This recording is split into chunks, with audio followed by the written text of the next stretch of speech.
Before the power grid existed, every household ran on skills that have since quietly vanished from common knowledge. The things that kept families warm, fed, healthy, and functioning through winters and hard times are worth remembering. Here are 15 forgotten survival skills every family used before electricity.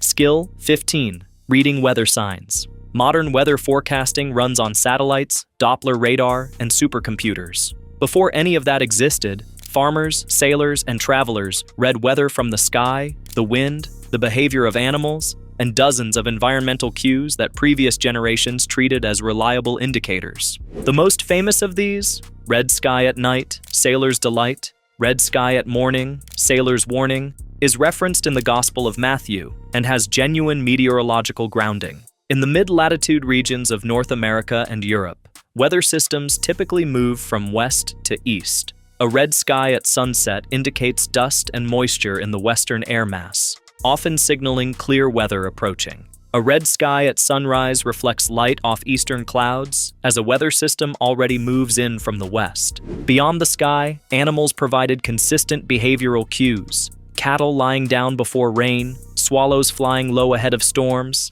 ants building up the sides of their hills before wet weather. Many of these observations have been confirmed to have legitimate physical bases rather than being pure superstition. Swallows, for example, feed on insects that fly lower in reduced air pressure preceding a storm, which is why swallows fly lower in those conditions. Pre-electricity households didn't need to understand the mechanism. They just needed the observation to be reliable, and reliable enough it was. Barometric pressure changes were observed indirectly long before barometers were commonplace. Aching joints in humid, low-pressure conditions, the smell of soil or vegetation intensifying before rain as plants release gases into falling pressure air, smoke from chimneys hanging low rather than rising when pressure drops. All of these were practical weather indicators that experienced observers could read with reasonable accuracy.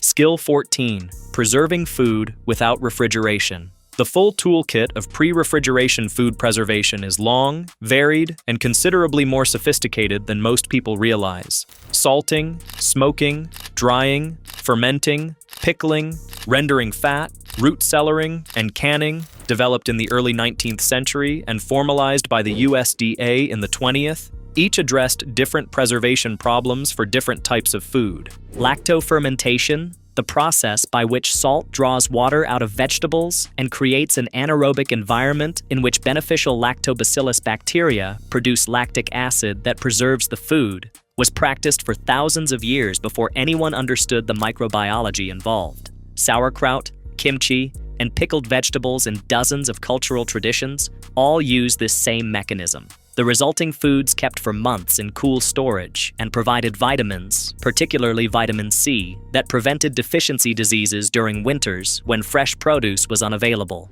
Rendering fat from slaughtered animals produced lard and tallow that could preserve other foods. Meat stored submerged in its own fat is called confit. Provide cooking fat throughout winter and be used in soap and candle production. Nothing from a slaughtered animal was wasted. Every part served a function. Because in a household without commercial supply chains, waste was a luxury that didn't exist. Root cellaring maintained temperatures of 32 to 40 degrees Fahrenheit year-round below the frost line, which slowed bacterial growth enough to keep root vegetables, apples, cabbages, and some preserved meats through winter. The specific humidity and ventilation requirements for different foods were understood empirically. Onions needed dry storage, apples needed slight moisture, and away from root vegetables whose ethylene gas they absorbed, potatoes needed darkness to prevent greening. Skill 13. Candle and tallow lamp making. Artificial light before electricity was produced by burning fat, animal tallow, beeswax, whale oil, lard oil, and later kerosene. Making candles from tallow was a standard autumn domestic task in most pre-industrial American and European households, performed as a batch production event after the autumn slaughter when fat was available in quantity. The tallow candle, made from rendered beef or mutton fat, was the standard artificial light source for most of human history and most of American history until kerosene lamps became widespread in the 1850s. Tallow candles were made by repeatedly dipping wicks into melted fat and allowing each layer to cool and solidify before dipping again. a time-consuming process that produced a candle layer by layer over dozens of dips. Mold candles, poured into forms, were faster and more uniform. Beeswax candles burned cleaner and longer than tallow and produced less smoke and smell, which is why they were more expensive and used primarily in churches and wealthy households. Spermaceti candles, made from the waxy substance found in the head cavities of sperm whales, were the brightest available before kerosene and drove a significant portion of the American whaling industry's economic activity through the 18th and early 19th centuries. The tallow lamp, the simplest possible artificial light source, was essentially a dish of fat with a twisted rag wick. This produced a dim, smoky flame adequate for basic tasks, but not for reading or fine work. The Betty lamp, a common American colonial design with a covered reservoir and snout to reduce dripping, was an improvement. The Argand lamp, developed by Swiss physicist Aimé Argand in 1780, introduced a cylindrical hollow wick and glass chimney that dramatically improved both light output and efficiency, and was the most advanced oil lamp available before kerosene became widespread in the mid-19th century. The skill of making candles was not simple in the sense of requiring no knowledge. Understanding wick sizing, fat quality, temperature control for clean pours, and the differences between various fat types required experience that was passed down through households. A poorly made candle guttered, smoked, and burned unevenly. A well-made one was a meaningful contribution to household quality of life.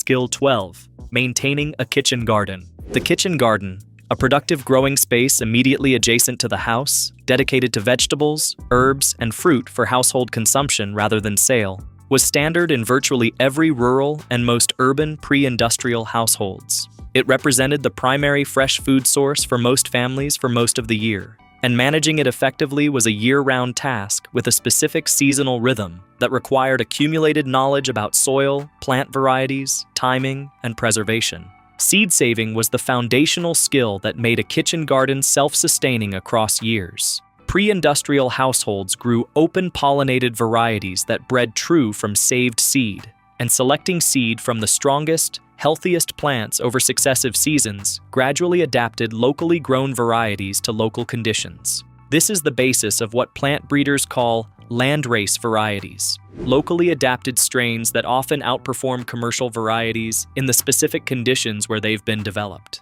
Companion planting, the practice of growing specific plants together for mutual benefit, was empirical knowledge accumulated over generations. The three sisters of Native American agriculture, corn, beans, and squash grown together, is the most famous example. Corn provides a trellis for beans, beans fix nitrogen in the soil that feeds corn and squash leaves shade the ground to retain moisture and suppress weeds. The system works, not as folk magic, but as sound agricultural ecology. Green manuring, plowing under legume crops specifically to add nitrogen to the soil, was widely practiced before synthetic nitrogen fertilizers existed, based on the empirical observation that soils where legumes had grown were more productive for subsequent crops. Skill 11. Animal husbandry for food and work. Keeping and managing animals for food, fiber, and draft work was a universal skill before mechanization replaced most animal labor. Even in households that couldn't maintain large animals, chickens, which required minimal space, ate kitchen scraps and foraged insects, and produced eggs and meat, were nearly universal in rural settings and common in many urban ones. The skills required to maintain chickens, pigs, goats, or cattle went well beyond feeding and watering. Recognizing signs of illness, managing breeding cycles, assisting difficult births, treating common injuries and parasites with available remedies, castrating males that weren't kept for breeding, slaughtering and butchering at appropriate ages and seasons, all of this was practical knowledge held across the household and taught to children as part of ordinary domestic education. Draft animal management was its own deep expertise. A farmer who worked horses or oxen needed to understand harnessing and collar fitting. A poorly fitted collar caused sores that could sideline a work animal for weeks. The animal's physical limits under different conditions, how to maintain hooves, and how to read an animal's condition and behavior. This knowledge was economically critical. In a horse-powered economy, losing a work animal to injury or illness was a financial blow comparable to losing a piece of machinery today. Skill 10. Basic carpentry and tool maintenance. The expectation that ordinary people could build and repair the structures and objects they depended on without calling a professional, without purchasing a replacement, and without power tools was simply a baseline assumption of pre-industrial life. Knowing how to sharpen an axe, repair a wagon wheel, replace a door hinge, patch a roof, build basic furniture, and maintain the tools used for all of these tasks was as standard as knowing how to cook. The most important of these sub-skills was sharpening. A sharp edge on an axe, saw, plane, or chisel is not merely convenient. It is functionally a different tool from a dull one. A sharp axe requires a fraction of the force of a dull one, meaning less fatigue, more control, and less risk of glancing blows. A sharp handsaw cuts straight and smooth where a dull one wanders and binds. Pre-industrial craftsmen and farmers understood that maintaining sharp edges was not a separate task from the work itself.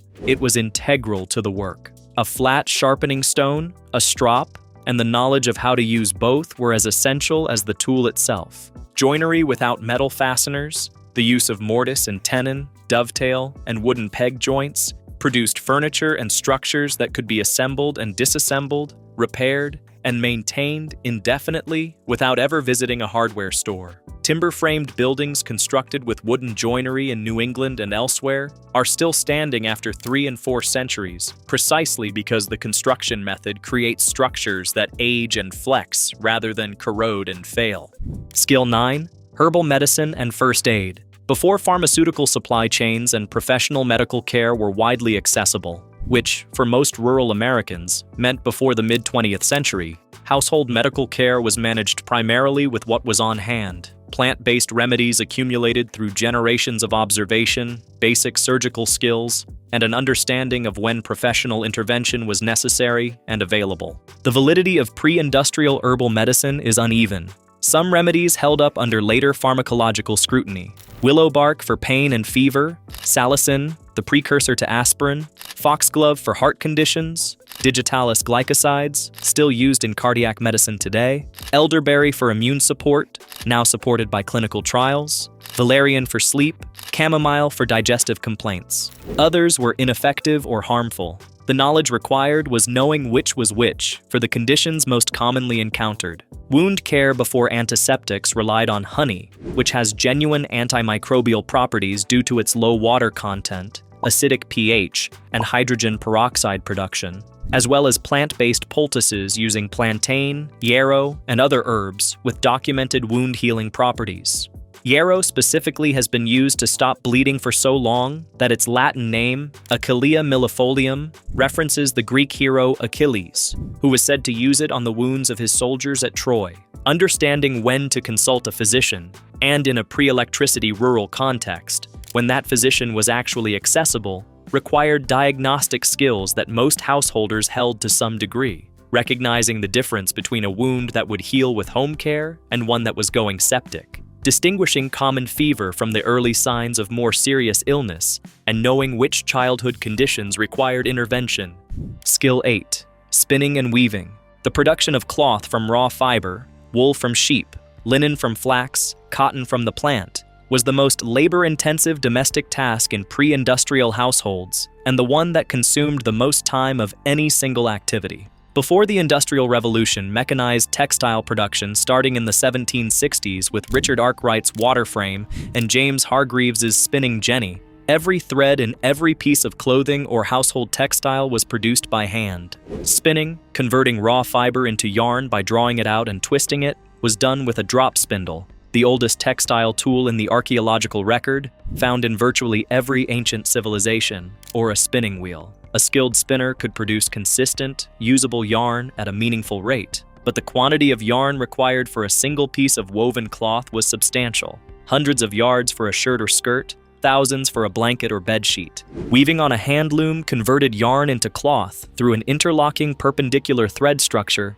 that produced fabric whose density, weight, and texture varied with the thickness of the yarn, the tightness of the weave, and the pattern used. The vocabulary and technique of hand weaving, warps and wefts, tabby weave, twill, pattern heddles, represented a complete technical discipline passed from mothers to daughters for millennia. The loss of these skills at the household level is directly traceable to industrialization. As textile mills produced cloth more cheaply than it could be made at home, domestic spinning and weaving declined. By the mid-19th century, most American households had stopped producing their own cloth. The skills remained in rural areas and in craft traditions, but as practical household knowledge, they largely disappeared within a generation or two of industrial textiles becoming affordable. Skill 7: water management and finding clean sources. Before municipal water systems, every household managed its own water supply, identifying sources, assessing quality, maintaining storage, and in many cases, physically moving water from source to household multiple times daily. The labor involved in water management in a pre-piped household was substantial. A family of 5 using even a minimal 2 gallons per person per day required moving 10 gallons of water daily, which at the weight of water, 8 pounds per gallon, represented 80 pounds of water transport as a daily baseline task. Identifying clean water sources required understanding which conditions produced safer water and which didn't. Running water from upstream sources above human habitation was generally safer than standing water or downstream sources. Springs emerging from rock were generally safer than surface water. Wells dug away from outhouses and animal pens were safer than those too close.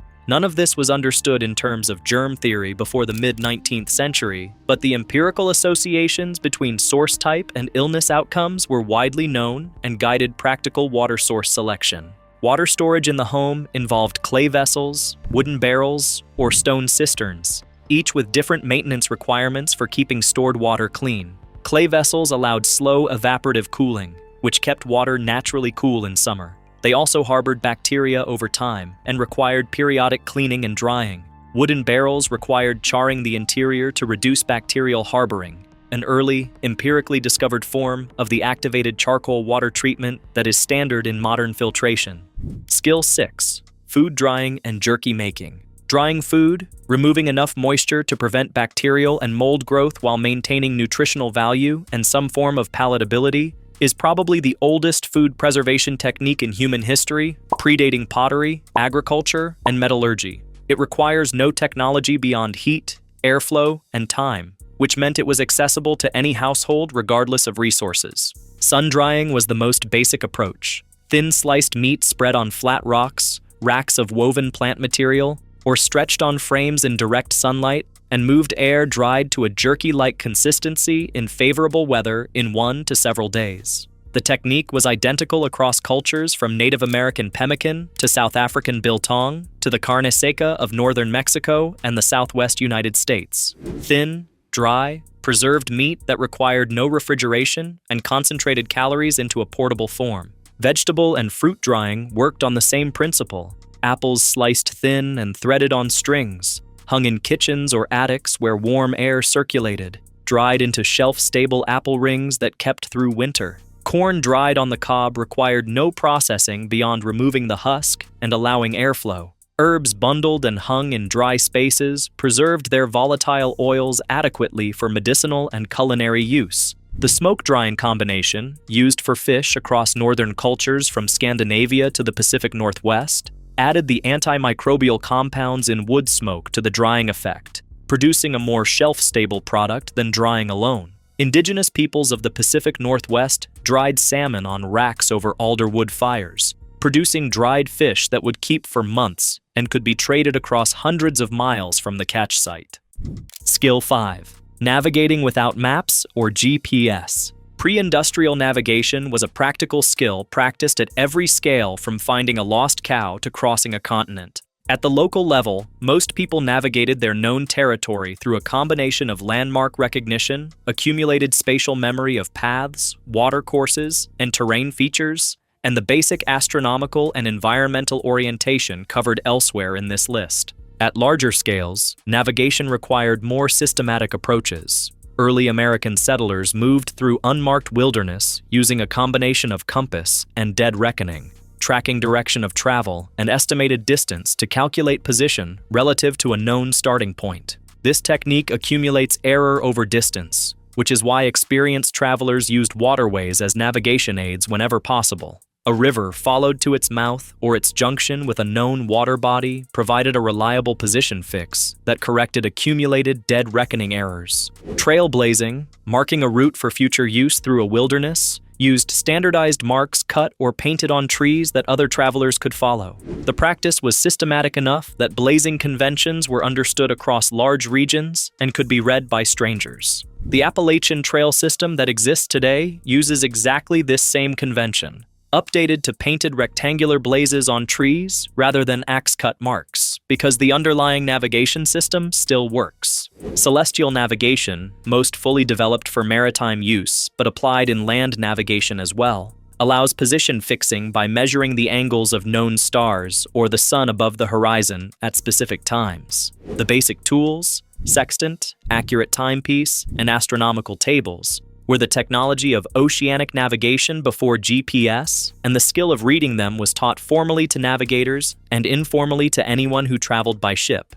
Skill 4. Soap making from scratch. The production of soap from lye and animal fat was covered in the context of Civil War improvisation elsewhere, but in a pre-electricity household it deserves its own discussion because it wasn't an emergency measure. It was a standard annual domestic production event, typically done in spring, when fresh lye could be made from winter's accumulated wood ash. The quality of soap was directly affected by the quality of the lye and the type of fat used. Hardwood ash, oak, maple, hickory, produced stronger lye than softwood. Beef tallow produced a harder soap than lard, which is why tallow soap held its form better in warm conditions. Coconut oil, in tropical regions, produced the hardest, longest-lasting bars. Goat milk soap added extra emollients. The specific formulas used by households were accumulated through practice and passed down because a bad batch of soap, lye-heavy soap that burned skin, or fat-heavy soap that didn't clean adequately,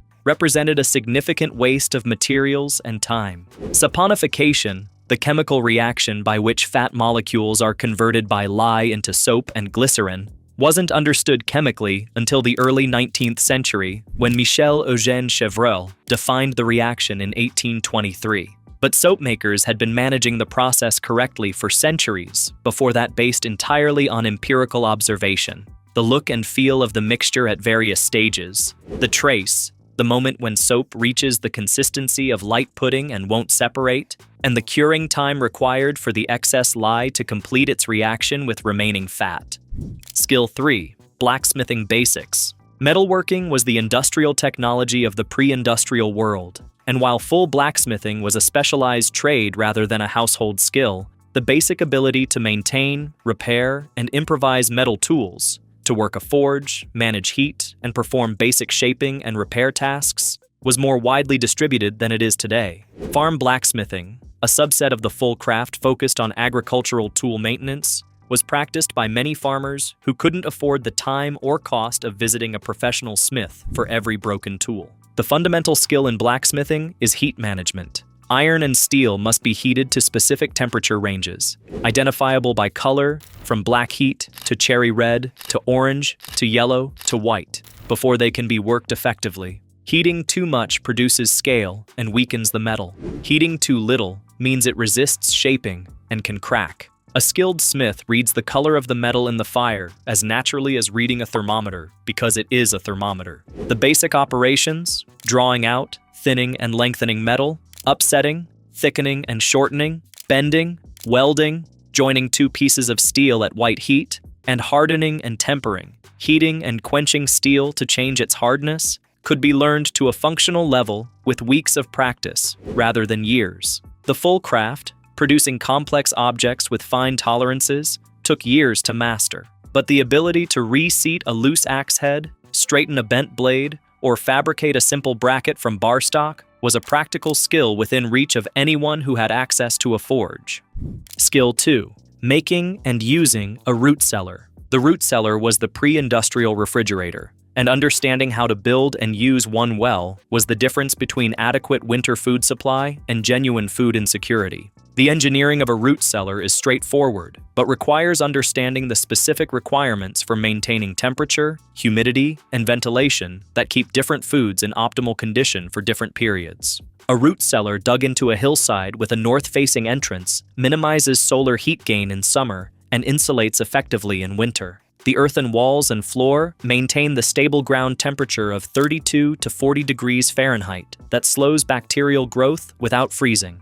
Ventilation pipes at different heights allow airflow that removes ethylene gas, produced by ripening fruits, which accelerates spoilage in adjacent produce, excess moisture that causes mold, and carbon dioxide produced by the produce itself. Different vegetables and fruits require different storage conditions in specific locations within the cellar. Potatoes at the coldest level, in darkness to prevent greening. Root vegetables in moist sand or sawdust to prevent shriveling. Apples in ventilated crates, away from other produce. Cabbage heads stored with roots still attached in moist conditions. Managing all of these simultaneously and successfully across a 5 to 6 month winter required accumulated knowledge about what a good stored vegetable looked like versus one beginning to fail, and how to identify and remove failing specimens before the rot spread.